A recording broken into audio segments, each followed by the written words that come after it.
నమస్కారం. లక్ష్మి చెప్పే కథలకు స్వాగతం. వీణులతో వీక్షించటానికి సిద్ధం కండి. ప్రియ సఖులు, ఇప్పుడు మనం సుప్రసిద్ధ రచయిత్రి శ్రీమతి శ్రీదేవి సోమంచి గారు రచించిన తప్పనిసరిగా అనే ఒక చక్కటి ఆలోచింపచేసే కథను విందామండి. మనుషులు ఉన్నలాగా స్థిరంగా ఉండలేరు. నిరంతరం మార్పు కోరుతూ పరుగు పెడుతూ ఉంటారు. బలవంతుడైన వాడు ఆ పరుగు మొదలు పెడితే వాడి వెనుక మిగిలిన వారు సాగుతారు. మొదటి వాడిది గమ్యం ఉన్న పరుగైతే మిగిలిన వారిది అనివార్యత్వం. అలాంటి అనివార్యత్వమే సురేష్ను బాధ పెడుతోంది. తిరిగి తిరిగి వచ్చి చేతిలోని ఫైలు టీపాయ్ మీద పడేసి అలసటగా సోఫాలో కూలబడ్డాడు. ముఖంలోనూ చేతల్లోనూ నిరాశ నిస్పృహలు స్పష్టంగా వ్యక్తమవుతున్నాయి. అలికిడికి ఆశగా లోపల నుంచి వచ్చిన అనిత అతన్ని అలా చూసి ఇంకేం అడగలేక ఊరుకుంది. ఏ ఒక్క ఇంటర్వ్యూ సక్సెస్ కాలేదు. ఆమె అడగని ప్రశ్నకు తనే జవాబు చెప్పాడు. ఇప్పుడెలా అంది అయోమయంగా. దీనికి మాత్రం అతని దగ్గర జవాబు లేదు. 2 నెలలైంది అతని ఉద్యోగం పోయి. బ్యాంకులో ఉన్న బ్యాలెన్స్తో ఇల్లు నడుపుకొస్తున్నారు.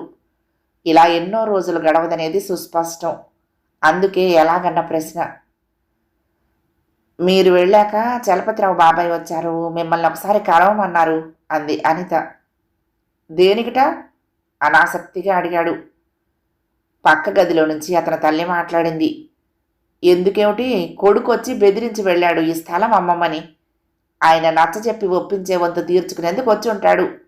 ఏది ఏమైనా ఈ స్థలం అమ్మేది లేదురా సూరి. ఈ ఇల్లు మీ నాన్న ఎంతో కష్టపడి కట్టించారు. నా ప్రాణం ఎక్కడే పోవాలి అంది ధనమ్మ. ఇల్లు తన పేర ఉండటం చేతనే కొడుకు కోడలు తన మాట వింటున్నారన్న నమ్మకం ఆమెది. తనకి వాళ్ళ అవసరం ఉందన్న విషయాన్ని ఆవిడకి గుర్తించదు. అహం ఒప్పదు. ఇంకో విషయం కూడా ఉంది. ఇల్లు అమ్మేస్తే తన చేతిలో నుంచి ఇంటి ఆధిపత్యం జారిపోయి కొడుకు చేతిలోకి వెళ్ళిపోతుందేమోననే భయం కూడా ఉంది. అనితకు విసిగేసింది. ఆవిడకు ఇంట్లో ఉన్న పరిస్థితులు అర్థం కావు. తల దాచుకునేందుకు చోటుంటే తినో తినకో బ్రతకవచ్చునంటుంది. అవన్నీ పాతకాలపు మాటలు. ఇల్లు అమ్మితే కనీసం 50 లక్షలు వస్తాయి, వడ్డీ మీద బతికేయచ్చు. కానీ ఆవిడ వినదు. చలపతిరావు కొడుకు రియల్ ఎస్టేట్ వ్యాపారం చేస్తాడు. పక్క స్థలం వాళ్ళది. అందులో ఉన్న వాళ్ళ పాత ఇల్లు పడగొట్టి అపార్ట్మెంట్ కట్టాలనుకుంటున్నాడు. వాస్తుకి లాభానికి కలిసి వస్తుందని తమను స్థలం అమ్మమ్మని ఒత్తిడి చేస్తున్నారు. తమకు రెండో వైపున ఉన్నది కూడా అపార్ట్మెంటే.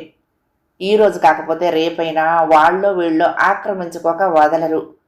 అలాంటి రోజు రాకుండా ఉండాలంటే మార్కెట్ ఉన్నప్పుడే అమ్మేసి వచ్చినంత తీసుకోవటం మంచిది. కానీ ధనమ్మ కొడుకుని ఎలాంటి నిర్ణయం తీసుకొనివ్వదు. ఆ స్థలం మీ నాన్న ఎంతో కష్టపడి కొన్నది. ఇటుక ఇటుక పేర్చి ఇంటిని మేం కట్టాము అంటుంది. ముందరికాళ్ళకు బంధం వేస్తుంది. ఈ ఇంట్లోనే నీకు చిన్నతనం గడిచింది, ఇక్కడ నీకు పెళ్ళై పిల్లలు పుట్టారు అని సెంటిమెంటుతో కట్టేస్తుంది. అవన్నీ వాస్తవాలే, కానీ అనుభవం మరోలా ఉంది. ధారాళంగా గాలి వెలుతురు వచ్చే ఇంటికి పక్కన అపార్ట్మెంట్ పడటంతో పగటిపూట కూడా లైట్లు వేసుకోక తప్పటం లేదు. అంతదాకా చిన్నదైనా సొంత ఇంట్లో ఉంటున్నామన్న సంతృప్తి ఉండేది. ఇప్పుడు అలా కాదు. అపార్ట్మెంట్లో వాళ్ళు కారుల్లో తిరుగుతూ దర్పంగా ఉంటే తాము చిన్నబోయినట్లుగా ఉన్నారు. అపార్ట్మెంట్లో ఉండే వాళ్ళ పిల్లలు తమ పిల్లలతో సరిగ్గా కలవరు. ఆ అపార్ట్మెంట్ అంతా వాళ్ళది అనుకుంటారు. పిల్లలు కదా. ఇంత చిన్న ఇంట్లో మీరు ఎలా ఉంటున్నారు అని ఆశ్చర్యపోతారు. వాళ్ళు కలుపుకోకపోయేసరికి సురేష్ పిల్లలు అపార్ట్మెంట్ వాచ్మెన్ పిల్లలతో ఆడుతున్నారు. డబ్బుకి సంస్కారంతో సంబంధం లేదని కబుర్లేనైనా చెప్పొచ్చు.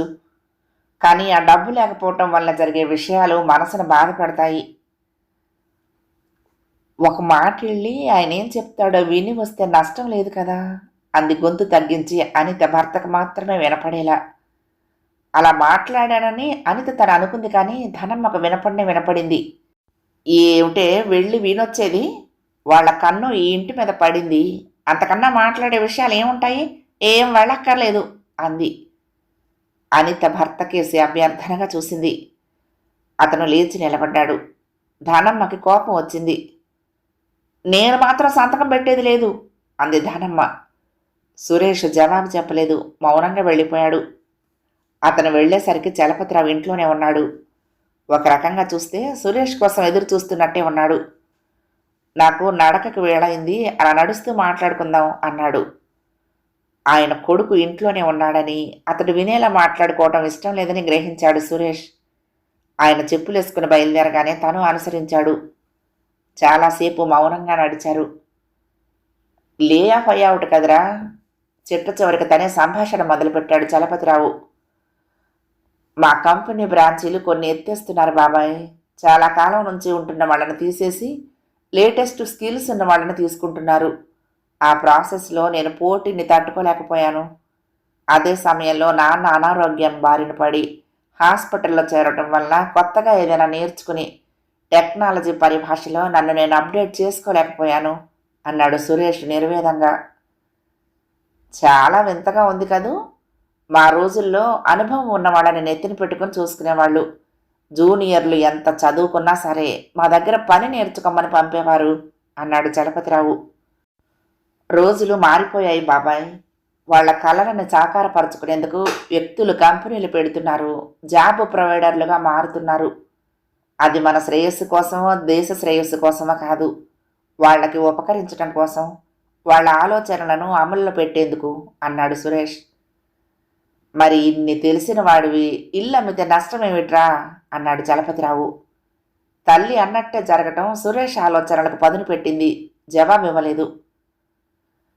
మా నాన్నకి 4 ఎకరాల పొలం ఉండేది. వ్యవసాయం చేసేవాడు. అతివృష్టికో అనావృష్టికో ఏనాడు పంట చేతికొచ్చేది కాదు. షావుకారు దగ్గర అప్పులు చేసేవాడు. కొద్దో గొప్పో పండితే అది అప్పులకి వడ్డీలకి సరిపోయేది. ఒక రకంగా చెప్పాలంటే ఆయన నికర విలువ 0 అన్నమాట. వ్యవసాయం అనేది ఒక వ్యాపకమే కానీ ఉపాధి కాదు.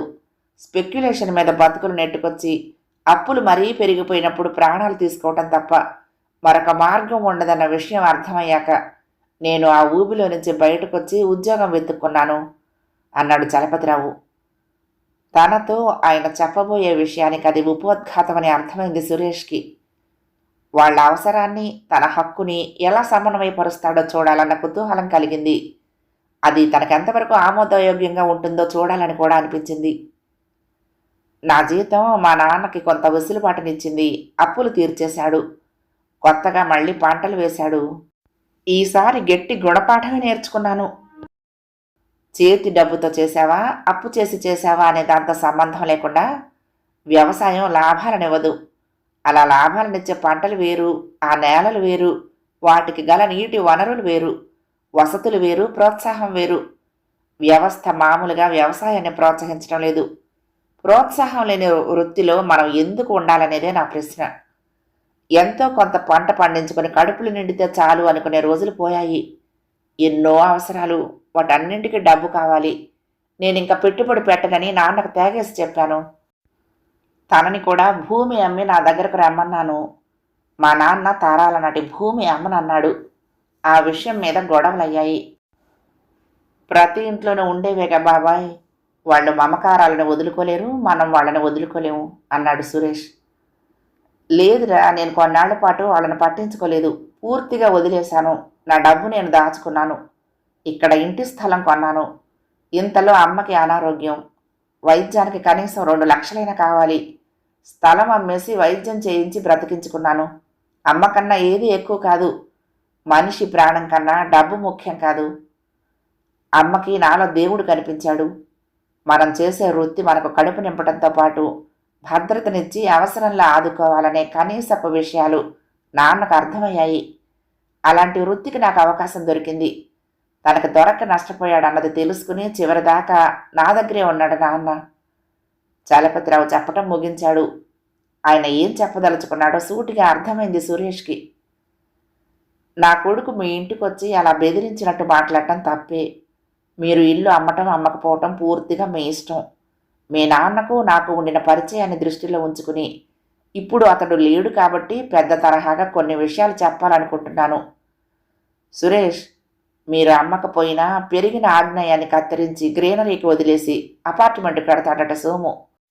2 అపార్ట్మెంట్ల మధ్య ఇరుక్కున్నట్లున్న 100 గజాల స్థలంలో ఉండాలా వద్దా అనేది ఆలోచించుకోవలసింది నువ్వు. జరిగిన నష్టాన్ని గుర్తించి రేపెప్పుడో నువ్వు అమ్మాలనుకున్నా ఇప్పుడున్నంత డిమాండ్ ఉండదు. వీళ్లతో పోటీ పడి నువ్వు ఒక 4 అంతస్తులు కట్టాలనుకున్నా ఇరుకే, ప్రైవసీ ఉండదు. నువ్వు ఒప్పుకుంటే ఒక ఫ్లాట్ నీకు ఇస్తాడు, 5 లక్షలు డబ్బిస్తాడు. ఉద్యోగం పోయిందని చెప్పావు. నీకు మరొక జాబ్ వచ్చేదాకా వాడి ఫర్మ్లో అకౌంట్స్ రాయొచ్చు. బయట ఇచ్చినంత కాదు కానీ నెలకు 10,000 ఇస్తానన్నాడు. ఇవన్నీ నా మాటలు కాదు, నా కొడుకే చెప్పాడు. చిన్నప్పుడు ఒక్కచోటే కలిసి పెరిగారు కదూ, వాడికి నువ్వంటే కన్సర్న్ ఉంది. ఇంకా ఆ పైన నీ ఇష్టం. వాడు బలవంతుడే కానీ దుర్మార్గుడు కాదు సురేష్. మీరు అమ్మొద్దనుకుంటే మిమ్మల్ని ఏమీ చెయ్యడు, మీ జోలికి రాడు అంటూ చలపతిరావు చెప్పటం ముగించాడు. ఇద్దరూ నడిచి నడిచి మళ్ళీ బయలుదేరిన దగ్గరికే వచ్చారు. గుడ్ నైట్ చెప్పి తమ గేట్లోకి అడుగుపెట్టాడు సురేష్. చలపతిరావు చెప్పిన విషయాల మీద కొంతకాలంగా ఆలోచిస్తూనే ఉన్నాడు. తనకి అవన్నీ తెలుసును, కానీ తల్లే ఎన్ని చెప్పినా వినటం లేదు. తండ్రి పోయాకే అమ్మవలసింది. తనకి ఆఫీస్కు చాలా దూరం ఉండేది. అప్పుడే అమ్మేసి ఆఫీసు దగ్గర ఫ్లాట్ కొనుక్కోవాలనుకున్నాడు. తల్లి ఒప్పుకోలేదు. ఇప్పుడు ఇంకా ఆవిడ ఇష్టాలకు అవకాశం లేదు. నిర్ణయం తీసుకోక తప్పదు. ధనమ్మ వాకిట్లోనే ఎదురుచూస్తోంది. ఏం చెప్పాడు? రాగానే అడిగింది. ఏముంటుంది కొత్తగా చెప్పటానికి? ఆమెను తప్పించుకుని లోపలికి దారితీశాడు. అనిత ప్రశ్న అర్థకంగా చూసింది. ఆమెకు ఏమీ చెప్పలేదు సురేష్. అంతగా అయితే పోలీసు కంప్లైంట్ ఇస్తాము, కాదు కోర్టుకి వెళ్తాము. ఇల్లు వదులుకోలేము కదా, మనకింకేం ఆస్తులున్నాయని అంది ధనమ్మ. వాళ్ల స్థలంలో వాళ్ళు కట్టుకుంటే ఎవ్వరూ వద్దనలేరు. అదేనమ్మా బాబాయ్ చెప్పింది. నష్టపోవద్దని చెప్పాడు. అటొక అపార్ట్మెంటు ఇటొక అపార్ట్మెంటు పెట్టుకుని మధ్యలో గాలి లేకుండా ఎలా ఉంటాము? ఇప్పుడు 300 గజాల్లో కట్టుకోవడానికి కూడా పర్మిషన్ ఇచ్చారు. మన వెనక ఇల్లు కూడా అమ్మేశారని విన్నాను. మనని కలుపుకుని ముందుకు వెళ్దామని సోము వాళ్ళు అనుకుంటున్నారు. కలవాలా వద్దా అనేది మన ఇష్టం. ఒక ఫ్లాటు కొంత డబ్బు ఇస్తానన్నాడు. నాకు నచ్చింది. నీకు నచ్చితే సరే, లేకపోతే నువ్వు ఒక్కదానివి ఇక్కడ ఉండు, మేము ఇక్కడి నుంచి వెళ్ళిపోతాం అన్నాడు. ధనమ్మ తెల్లబోయింది. ఏమంటున్నావురా సూరి? అపనమ్మకంగా అడిగింది. నువ్వు సరిగ్గానే విన్నావమ్మా అన్నాడు సురేష్. మీ నాన్న కట్టించిన ఇల్లురా ఇది అంది. ఆ నాన్నే కన్నా నేనమ్మా. ఉద్యోగం లేదు, రేపు ఎలాగో అర్థం అవటం లేదు. నాకు పోలీస్ స్టేషన్లకి కోర్టులకి వెళ్లే శక్తి ఆసక్తి లేవు. అయినా నీ ఇష్టానికే వదిలేస్తున్నాను అన్నాడు.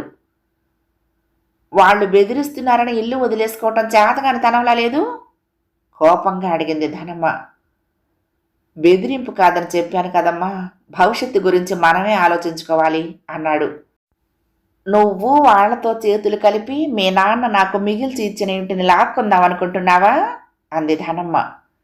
దెబ్బతిన్నట్లుగా చూశాడు సురేష్. వాళ్ల సంభాషణ వింటూ నిల్చున్న అనిత కూడా గాయపడింది ఆ మాటలకి. అప్పటిదాకా ఒక కుటుంబం వాళ్ళమనుకుంటూ బతుకుతున్నారు. ఇప్పుడు ఆ ముసుగేదో తొలగిపోయినట్లయింది. ఒకప్పుడు నెల తిరిగేసరికి జీతమో పెన్షనో వచ్చేది. కొండలు కరిగిపోయినా జీవికకు లోటుండదన్న భరోసా ఉండేది. ఇప్పుడు అలా కాదు. ఉద్యోగానికే హామీ లేదు, పెన్షన్ మాటే లేదు.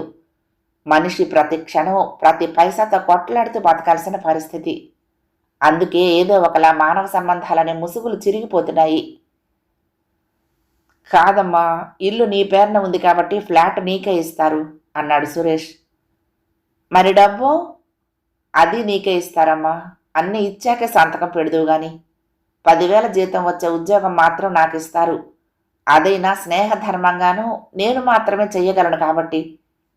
సురేష్ మాటలు పదునుగా ఉన్నాయి. అతనికి కోపం వచ్చిందని గ్రహించింది ధనమ్మ.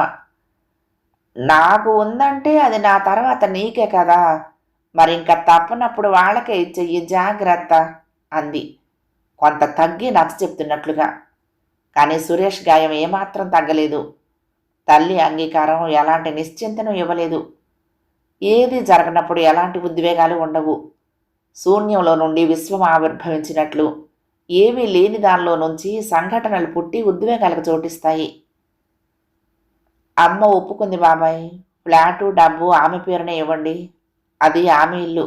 నాన్న తనకే రాసిచ్చిపోయారు. తల్లి ఎదుటే చలపతిరావుకి ఫోన్ చేసి చెప్పాడు. తండ్రి కొడుకులు ఇంకా ఆలస్యం చేయలేదు. గజం 50,000 ఉందక్కడ. 100 గజాలకు 50 లక్షలు. ఒక్క టవరే కాబట్టి ఏడాదిలో పూర్తి చేస్తానన్నాడు ఆయన కొడుకు సోము.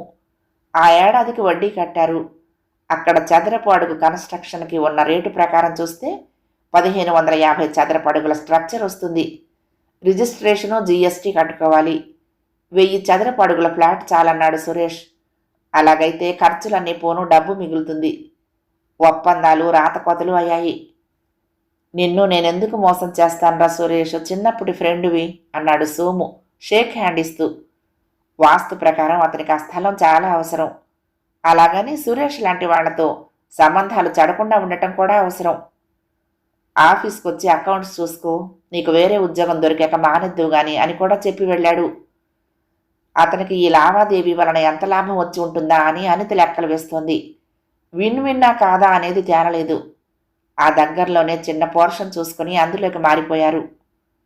అపార్ట్మెంటు కట్టడం పూర్తయింది.